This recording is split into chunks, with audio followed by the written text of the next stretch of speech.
Morning, everyone. Just a quick China update for August 12th. I forgot to say thanks to those of you that donated to Action Against Hunger in my previous Ukraine video.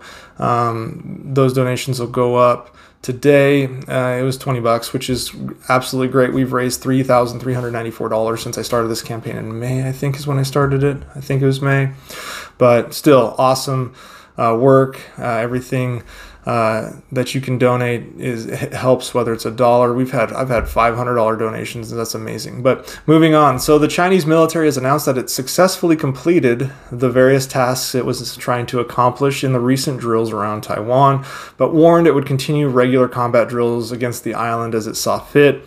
This statement came from the Eastern Theater Command of the Chinese military and said that the series of joint military operations in and around the waters and this airspace around Taiwan were designed for future counters to any kind of aggression from Western nations. It showed that the Chinese have the ability to integrate joint combat capabilities of troops. Interestingly, though, it also showed everyone else the capabilities. So the United States was watching closely, so is Japan, Australia, the United Kingdom, South Korea, all countries that had intelligence gathering assets in the area, as China showed us exactly how it would try to execute a blockade. And if it was a feint, then it just trained and spent a bunch of money on a feint. It's a win-win for the U.S. in that regard. Now, this announcement from China came after the U.S. said in the near term it planned on conducting a freedom of navigation movement through the Taiwan Strait. This is supposed to happen in the coming days. This would be with the USS Ronald Reagan, which is the head of a carrier strike group that's been in the South China Sea near the island. It's flanked by an amphibious assault carrier, the USS Tripoli, as well as nearby in Japan, the USS American Expeditionary Strike Group is currently ported there. So the US had a lot of assets there, just in case. And as my wife and I say to each other when we are right, I get a nickel for my jar, because if you look back about, a week when this whole nonsense started, I told everyone this is exactly what would happen. There would not be a war with Taiwan. There would not be an official blockade, just a pre-planned exercise that China used Pelosi as the pretext for. Taiwan knew these exercises were coming even before the Pelosi trip.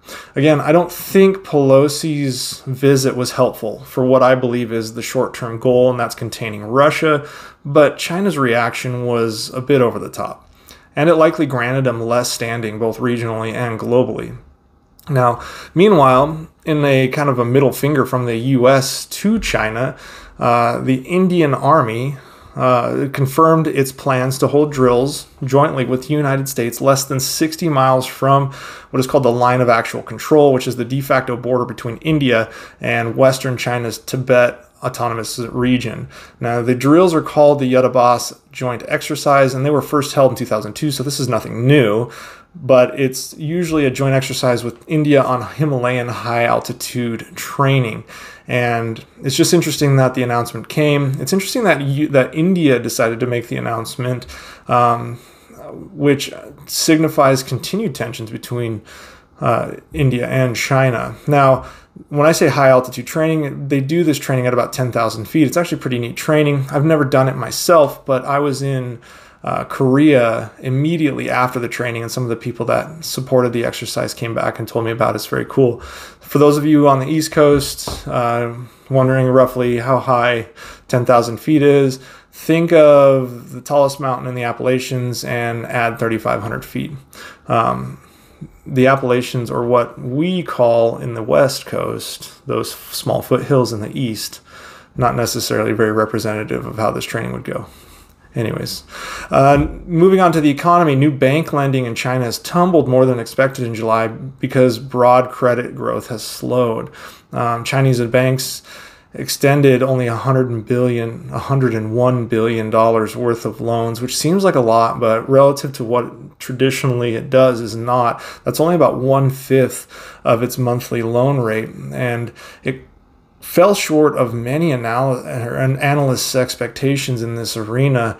And it just goes to show that confidence in the Chinese economy continues to wane. And this is due to their recent destabilizing, saber-rattling efforts around Taiwan. When that affects trade, people want to move out. War is not good for business. China also has a foreign debt crisis, a domestic real estate crisis, a personal banking crisis. Their crisis in their zero COVID policy, driving down consumer purchasing, manufacturing, tourism even. And then, oh yeah, there's a demographic crisis that's coming as well. Did I get all the crises? Yeah, I think I got them all. But it's all kind of coming to a head here, and COVID accelerated that. Originally, people like myself, when I was studying China for my master's degree, my master's thesis, I thought this was going to be a problem in, 2 decades, but this is a problem that's coming to a head starting now, and potentially could be a major catastrophe. Wow, words are hard today. Catastrophe for China by 2030. So, and as far as tourism is concerned, I would be kind of weary traveling there. Reason is, for me personally, because they're probably not a big fan of my TikToks, but for everyone else, their COVID policies lead to some pretty oppressive situations for tourists, specifically tourists. There's 80,000 tourists in China right now that have been quarantined into lockdown and can't travel yet. So just be very careful about what you're doing in China, which is unfortunate because I've always wanted to go to China. I think it looks like a beautiful country, and personally I think their people are very nice, the ones I've interacted with. I have no problem personally with China. It's just some of the Chinese policies in their media and their government. Moving on, Taiwan has renewed its Patriot 3 missile contract with the United States. And an interesting side note, the U.S. arms sales makes up $180 billion of U.S. exports. For comparison, the entire Chinese defense budget is $230 billion. So the U.S. exports only $50 billion less than the entire Chinese defense budget globally. And in case you were wondering, the defense budget for the U.S. for 2023 will be $773 billion. But I expect that to grow over the coming years thanks to nations like Taiwan, Japan, South Korea, other countries in the EU wanting to purchase U.S. weapons tech after what has become a shit show of a year for war when it comes to things like China's aggression and Russia's actual invasion. So, speaking of the economy as well, China faces further decoupling from its economy as all 3 Baltic nations have withdrawn economic ties from China. Now, it's only a small group of nations representing a minor portion of China's total trade, but the symbolism is pretty pointed here, and it matches the U.S.'s slow decoupling and as well as Europe's. And it falls in line with what I said before. It comes with the human rights violations, COVID-related coercion, specifically saying that you won't get PPE from China so long unless you say positive things about China. That was something that many EU nations fought against. They also have predatory business practices, and their mishandling of late-stage lockdowns for COVID have caused countries to look elsewhere for their supply chains outside of China. Specifically, the U.S. is starting to look to South America. Of course, China responds with sanctions to the Baltic nations, and Lithuania sent their transport minister to Taiwan, so that didn't make them very happy. But notice that when Lithuania sends their minister, it's not a big deal. It's only a big deal when China, well, it's kind of a big deal, but it's only a really big deal when the U.S. does it.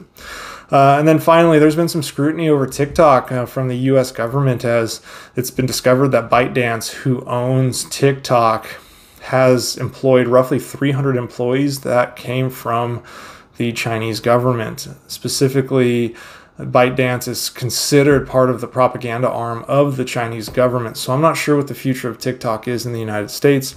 I really, really wish there was an app that matched TikTok, but Instagram and YouTube, they just aren't it when it comes to these types of videos. I love YouTube for long form videos. I don't make those type of videos, but that's great for that. But these short 30-second to 10-minute range videos, TikTok is the king of that. And I wish there was a US company that could kind of come in and unseat TikTok in that regard. And probably TikTok won't be very happy that I'm saying that, but we'll see. Otherwise, I'm stuck on this app, unfortunately. But everyone, have a good rest of your day, and I'll probably post a little bit more tomorrow or tonight. Have a good one.